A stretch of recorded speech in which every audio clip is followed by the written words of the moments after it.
when HR really focuses on the business and financial, HR is much more strategic and much more influential.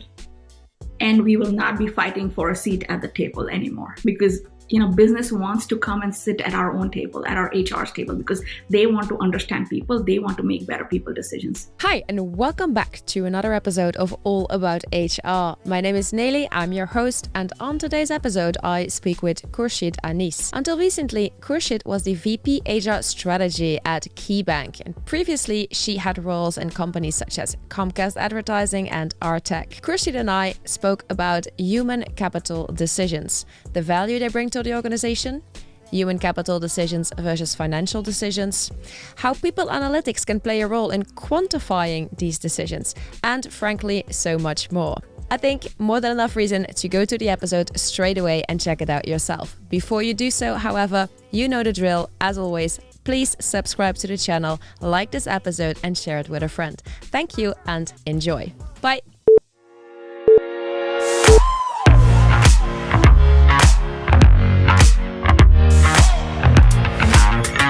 Welcome to another episode of All About HR. Hi everyone and welcome to a brand new episode of All About HR. My name is Nelly and on today's episode I speak with Khurshid Anis. Hi there Khurshid, how are you? Hello Neely, I'm good, thanks. How are you? Thanks for having me. Yeah, I'm very happy to have you Khurshid and I'm super excited for our conversation today. Now, Khurshid, you are a global HR strategy and people analytics leader. Can you tell our listeners a little bit more about what that entails? Sure, thanks, Neely. It entails a lot, especially at a time when the job titles do not really reflect what people are doing in their roles. So what a change.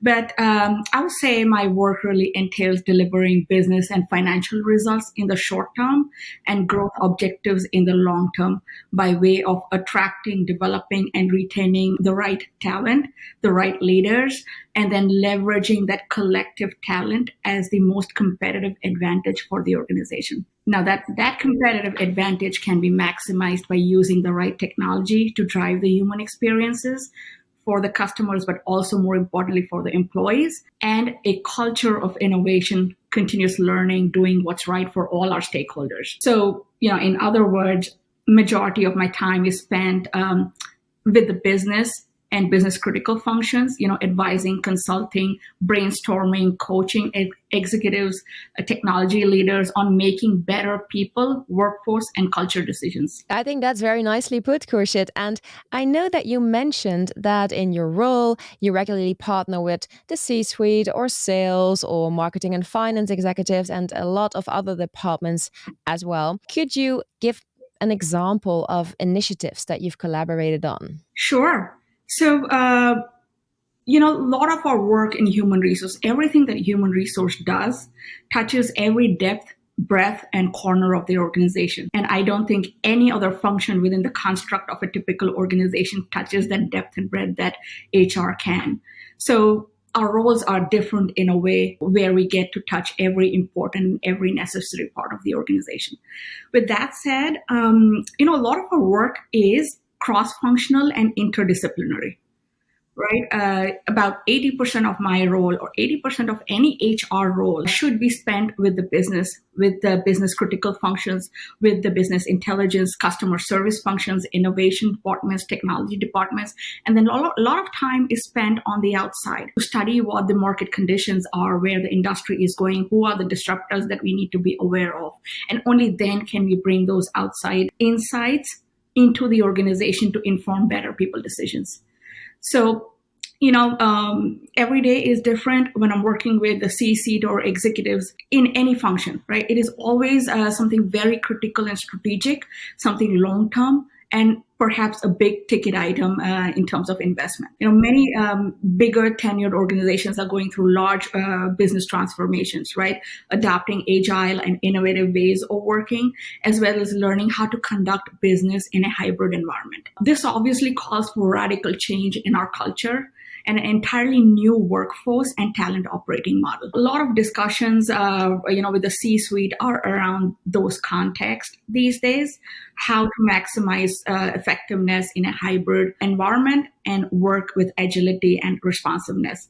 So when I'm with the sales executives, for example, most of my time is spent with them trying to help our mid-management become better at giving feedback and coaching their frontline sellers or frontline employees so that they can, sell bigger, better, and faster, or they can take care of their customers in a better way using all the technology that is available. And then some days I'm spending a lot of time with my finance teams. It is when we're reviewing the performance to make sure that, the performance is at an optimal level.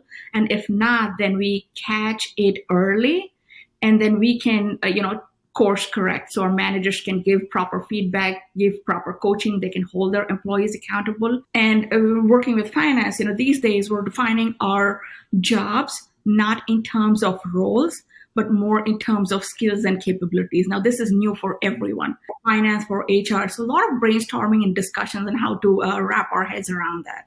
And, when we're doing strategic workforce planning, a lot of time spent with the finance teams.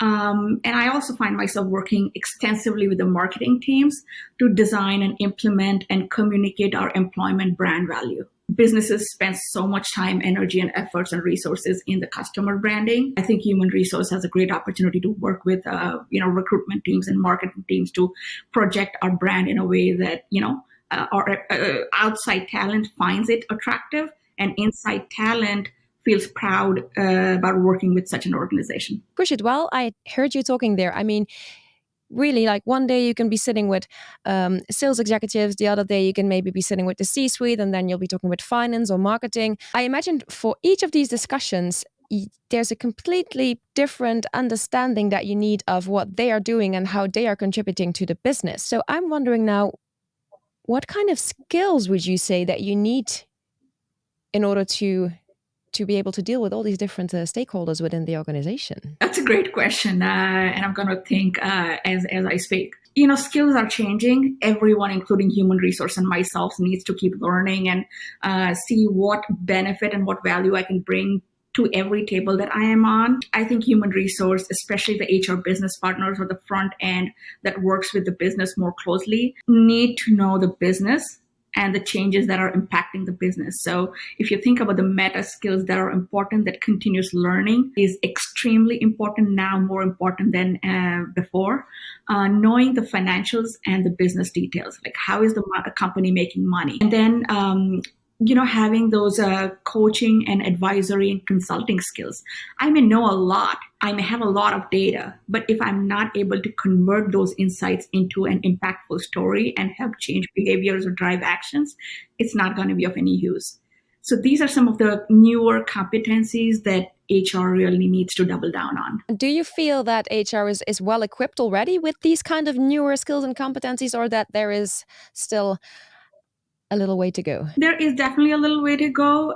There is a learning curve, and I do see that HR at least is becoming more open, and they know that they can, really influence their business and add a lot of value. But before they do that, they will have to brush up their own skills and learn the new ways of working. Thank you, Khurshid. Now, our regular listeners, they may know this by now, because I always like to frame the conversation that I have with the guests that I get to speak with around a certain theme or a red thread. And so for our conversation today, Khurshid, I also found something that I thought was really interesting. It was actually one of your posts. And so I'll read that. I'll read what the post says. It says, human capital decisions are equal in value to financial decisions. Actually, in my heart, I believe it is far more potent, and it's just a matter of time before the people analytics community can explain this in numbers. Khurshid, before we unpack this, could you please explain a little bit more on this post? Sure. It's interesting that caught your attention. Since I have posted it, it has generated a lot of interest, and a lot of different entities have reached out asking more about it. This has been an evolving thought, something that I've been thinking about since last few years. I've debated myself several times on it. I've tried to think this through various angles. I've discussed with a few mentors and experts that I network with, but I started writing about it more recently. The life and work revolution post COVID has led to increase in discussions around human centricity, and that has just solidified my belief. And for now, it's more of a vision and a more conceptual, but I have a few hypotheses in mind that I would love to test, and then we'll see where we go from there. And would you like to share maybe one of these hypotheses? I can share an example for you. So, human capital decisions, think about it. If you don't have the right human capital, who will manage your financial capital? If you don't have the human capital, who will make the investment decisions, whether it is big ticket technology implementation or thereafter adoption of those technologies? So human capital decisions have not been focused on as much as they could be or should be. Businesses have usually focused on the financial decisions. They have focused on technology decisions, but have not focused as much on human capital decisions. And I think it is it could be a gold mine for the organizations who can wrap their heads around improving their human capital decisions. Yeah, because eventually the human capital decision is the one that will have the biggest impact on the other decisions that are going to be made inside the organization, right? If you want, I can share a very specific example of how to think about it. Think about two similar companies in the same industry during same times with similar budgets. They both implement a human capital management system, the same system with the AI and digital capabilities. They both spend $1 million to buy that technology. Now, company A and its HR teams rally behind that technology. They drive change, they drive communication, they adapt, they help the employees adapt and make full use of that system. That is end-to-end employee lifecycle journey or moments that matter is in the system. All the workforce and performance data in one system of record. And as a result, they are able to hire, develop, retain better talent. They have better leaders and managers in the roles, and they just deliver overall better employee experience to all its constituents, right? In other words, company A is able to make data-driven decisions faster and better. Company A also knows their employees far better, and the employees know the company much better, right? It's a very productive relationship between the two entities, far greater transparency and hence more trust between these entities. Whereas in company B or the second company and their HR teams could not drive adoption and usage of that technology. Both companies implemented the same technology at the same cost. However, company A is much more efficient and drive far more EBITDA, which is earnings before interest, taxes, depreciation, amortization, than company B. Company B is still operating within the constraints of their operating budget, whereas company A is realizing the value of implementing this technology. So the technology and the investment and the financial decisions were the same. It was the people decision behind it that drove the value in one company and could not in another company. Yeah, absolutely. And that led to a much higher adoption rate in company A than in company B, right? All right, we're going to continue a little bit along these human capital decisions versus financial decisions theme that we've started on talking about here. Now, I'd like to ask you that in your opinion, and you touched on this a little bit already, but in your opinion, what kind of value should human capital decisions provide? Great question. I think all kinds of value. Right? You think about value in terms of market positioning. You think about value in terms of financial value, intellectual value, merit, everything. Everything will be better if you focus more on the human capital decision. So I'll carry forward the same example. Think about company B. It has no data in the system. People analytics, business analytics, or financial planning cannot do anything in this situation because there is no data. Company won't know their employees. They can't make evidence-based decisions. They will keep losing critical talent. They will not be able to attract better talent. The business leaders will be at a huge disadvantage because, as you said, they are making decisions in the dark. Now think about company A, right? People analytics can run various analyses and test hypotheses, and they can offer more meaningful insights, options that will help make better people decisions or make any business decisions. And on other side, Neely, think about all the data that company A has in their system. People analytics can run various analyses, test hypotheses, offer meaningful insights and options that'll just help the business make better and faster decisions. With growing sophistication in people analytics, we're able to tackle any business or workforce problems in a much more informed and timely way. Think about optimizing employee experience or building strategy around hybrid work, or think about experience or engagement that every business is trying to deliver in this hybrid work. Right? With data, PA, people analytics, can also track various performance indicators and metrics. Right? The NPS scores, net promoter scores, our business intelligence team continuously monitor and measure that for the customers. We can do the same for our employees. Right? We want our employees to be happy working with us, and we want them to go out and tell people how great it is to work with their company.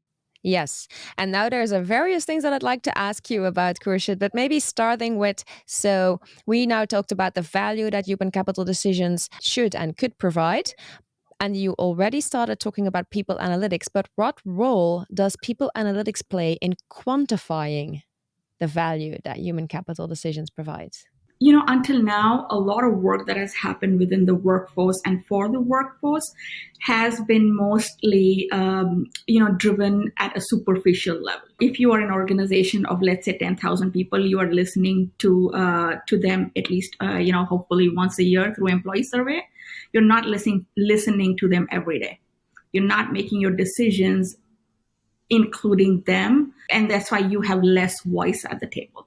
With people analytics and the communication technology that we have, the tools that we have, we are able to listen to our employees continuously. And with these sophisticated human capital management systems, we know what our employees want, what skills they have, what capabilities they have, and we know where the business needs are. So once we have our data and we have analyzed them and we have products, that can help us make good decisions by quantifying the skills, quantifying the capabilities, highlighting where the gaps are. So that, let's say, if today Python is a good skill to have, a company will know how many employees have those skills, where there is a need for that skill, and deploy that skills in an effective and a responsive way. And you can catch that all through your learning and development, right? Learning and development is not just taking those mandatory trainings. It is much more than that. And you want to encourage your employees to learn. Many employees want to learn. They want the resources from their employer so they can learn. It is really up to the HR department, the learning and development teams, and the business to invest in their employees and give them the resources so they can learn. And what I've seen is that many organizations have these capabilities. They have just not communicated it to their employees or not made it easy for their employees to leverage these resources. Thank you.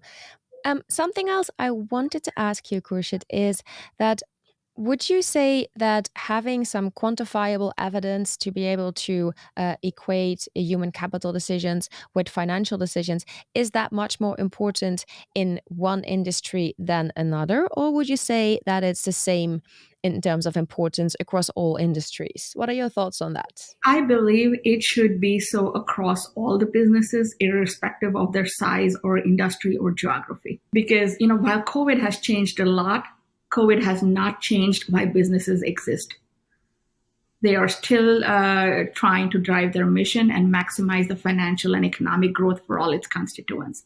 If that is the end game, you can achieve that end game by making better people decisions. Now, the industry, talking about the industries, there are differences and nuances in the industries, and there could be different applications, but we are yet to test that and measure that. So I don't want to go ahead of myself by saying that's more important in one and not in another.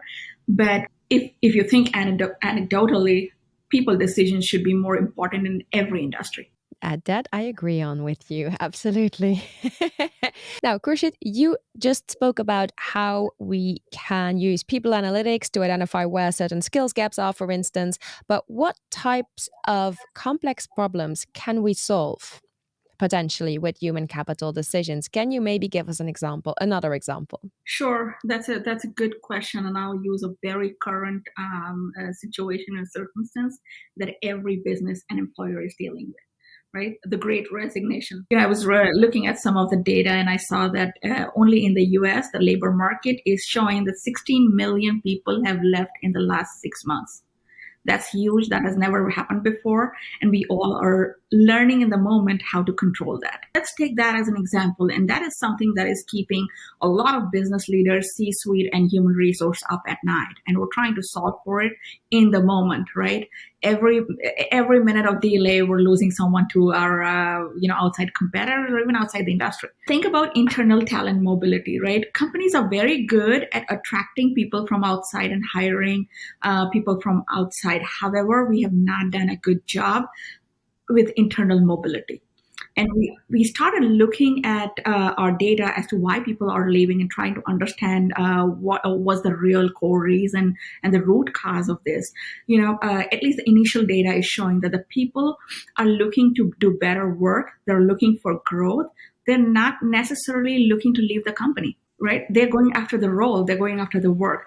Whereas on the other side, the company is trying to find people from outside for that same better work. So had we used people analytics the way we can use and quantified our skills and capabilities and aligned them with the business needs, our businesses will have better talent quicker and faster, and our brilliant talent will find that same exciting growth opportunities internally.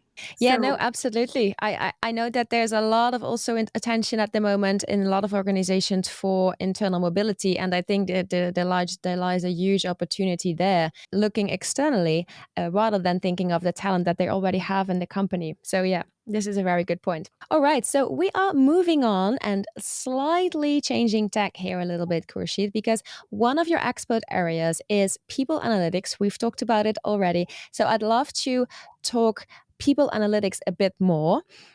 Starting with, could you maybe share an example of an actual business problem from your time in one of the companies that you previously worked for that you and your team had to address? Yes, so there have been a lot of problems, but the way we are dealing with it, the problems have changed post-COVID, right? Think about the hybrid work and how to drive not only engagement, but also retention and employee experience in this hybrid work.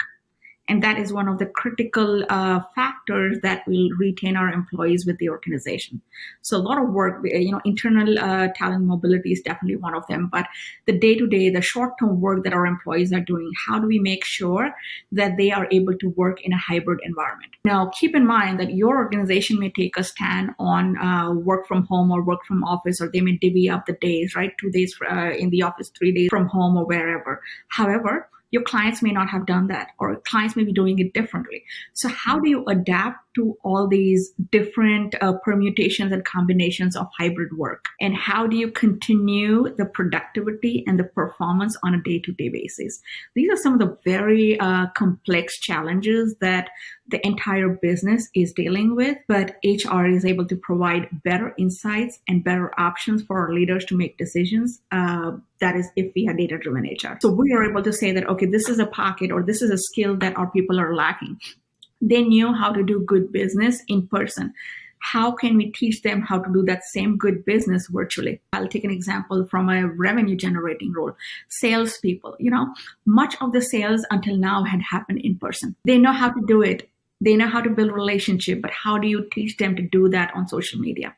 How do we teach them to move beyond that Rolodex and get onto a social networking platform and connect with people, grow their networks? Well, many of them have started doing that. How do we help them acquire the skills where they can leverage that network for a mutual benefit? These are some newer skills that we're trying to quantify and help our workforce learn. And in our minds, without saying it loud, we want our employees to learn it faster than our competitors. So timing is so important. And so, how exactly do you see the role of HR in there then? For instance, in this example of salespeople who before were maybe doing a lot of their job in person and then they had to switch to doing that in a different way. How How can HR help in that? Good question. HR has a huge role to play. As I said, think about people analytics, right? There is an HR team, a regular HR team with a small people analytics uh, you know, department within it versus a team of human resource where everyone is data driven. The value that both these teams would provide will be different. So majority of their organizations right now have a people analytics team within a large HR team, but the value is more when everyone in human resource is data driven. Think about the HR business partners who are working with the business every day. If they are not able to understand the data and if they are not able to quantify and present that data in a way that it helps the business executives or sales executives or even mid-level managers understand what we're saying, they're not going to take any action. Their behaviors are not going to change. I think HR plays a very critical role, but we can play the right and relevant role if we are data driven. Yeah, so I think this is very, very interesting that you're saying that, because here at the Academy to Innovate HR, we, of course, are all about educating HR professionals of the future. Mm-hmm. And so we have our T-shaped framework where we have identified various key competencies. And one of these key competencies for HR professionals is data literacy. If you have an entire HR department where there are only a few people who are specialized in people analytics and the others do not have a certain basic data literacy, then you're still going to have an issue. It's definitely a problem. I really like your concept of T-shape, professionals. Think about someone in our benefits department or compensation department. Right, they may have their specialized skills in compensation or benefits, but if they're not able to quantify those, if they're not able to connect those data sets or insights to the business problems, those business problems are not going to be solved.